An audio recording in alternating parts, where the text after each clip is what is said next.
Hi guys, welcome back with me again in this channel.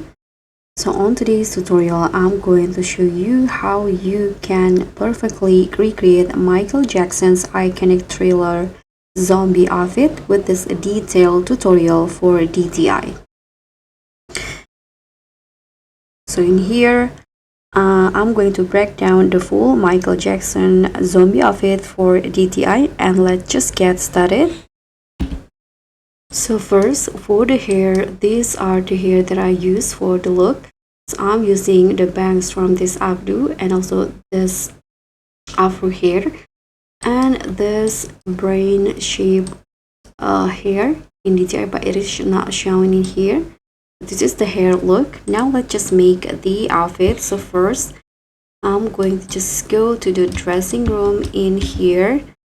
Then I'm going to put on this jackets here, remove the logo, and I'm going to use this red color for the outfit, and this is the hex code.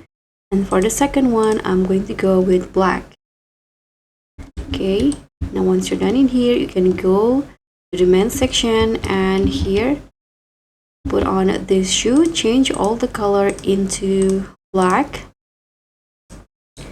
like this, and then put on this pants from the set.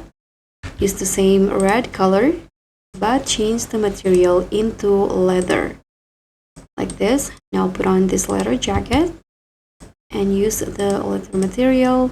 Now for the second preview, use black color, and also the third one and last one, and for the first one, make it the same red. So it will go like this, and don't forget to change your nail into a body nails and color it black. So guys, this is the final look for the Thriller zombie outfit. Thank you so much for watching. Don't forget to like, comment, and subscribe. Also click on the thanks. Bye.